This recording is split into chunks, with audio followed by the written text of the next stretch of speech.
Temperature जिस पर liquid का वेपर प्रेशर, लिक्विड जैसे आपने टेम्परेचर लिया 100 डिग्री सेल्सियस, 100 डिग्री सेल्सियस पे इसको गर्म किए, 100 डिग्री सेल्सियस पे जब आप इसको गर्म किए तो गर्म करने पे लिक्विड का जो वेपर प्रेशर है, ये लिक्विड का वेपर प्रेशर है, एटमॉस्फेयर के प्रेशर के जब बराबर हो जाता, एटमॉस्फेरिक प्रेशर के जब बराबर हो जाता तो उस टेम्परेचर को हम क्या कहते हैं, बॉइलिंग पॉइंट कहते हैं।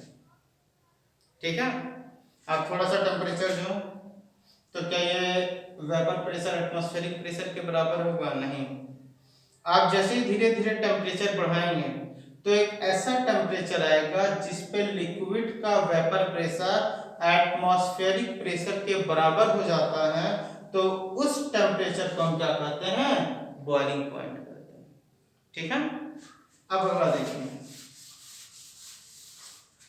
When non-volatile solute is added to solvent, हम किसकी बात किए थे? हमने केवल एक लिक्विड सॉल्वेंट की बात किया था। अब हम उसी सॉल्वेंट में एक नॉन वोलाटाइल सॉल्यूट मिला देते हैं।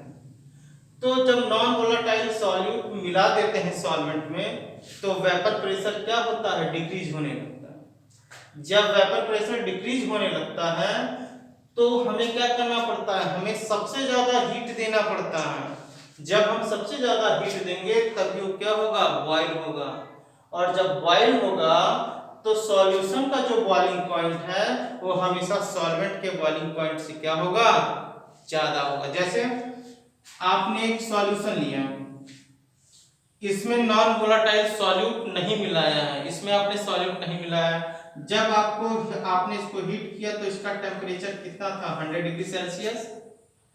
लेकिन आपने सेम वही सॉल्वेंट फिर लिया, लेकिन उस सॉल्वेंट में आपने एक नॉन वोलाटाइल सॉल्यूट को क्या किया, सॉल्यूट को आपने क्या किया, मिला दिया, नॉन वोलाटाइल सॉल्यूट को मिला दिया। तो आपने 100 डिग्री सेल्सियस टेम्परेचर जब आप इसको देंगे तो क्या उबलेगा, नहीं। आप क्या करेंगे, टेम्परेचर बढ़ाएंगे। तो जैसे ही आप टेम्परेचर 101 डिग्री सेल्सियस करेंगे ये क्या होने लगेगा, उबलने लगेगा। तो बॉइलिंग पॉइंट इस सॉल्यूशन का हमेशा सॉल्वेंट के बॉइलिंग पॉइंट से क्या होगा, ज्यादा होगा। तो जो बॉइलिंग पॉइंट बढ़ा वही बॉइलिंग पॉइंट जो बढ़ा है वही क्या कहलाता है, एलिवेशन इन बॉइलिंग पॉइंट। जैसे ये आपने सॉल्वेंट लिया, जब नॉन वोलाटाइल सॉल्यूट नहीं मिलाया था तो आपने थोड़ा सा टेम्परेचर दिया तो ये बॉयल होने लगा। अब आप इसी सॉल्वेंट में नॉन वोलाटाइल सॉल्यूट मिलाइए तो क्या आपको करना पड़ा, टेम्परेचर बढ़ाना पड़ा। जब आपने टेम्परेचर बढ़ाया तो सॉल्यूशन का बॉइलिंग पॉइंट क्या हो गया, बढ़ गया। आया समझ में? तो बढ़ा हुआ एलिवेशन इन बॉइलिंग पॉइंट कितना है, डेल्टा टीबी। तो इसको आप कैसे लिखेंगे, इसको लिखेंगे increase in boiling point equal to TB minus T naught B equal to delta TB. और यही डेल्टा टीबी क्या है, एलिवेशन इन बॉइलिंग पॉइंट। यही क्या है, elevation in boiling point. From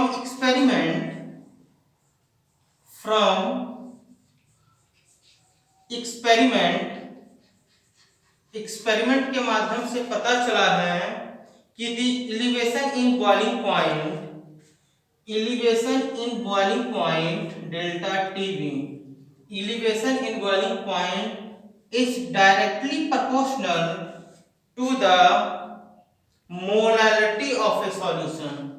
molality small m, ये क्या हो जाएगा, molality, molality of solution।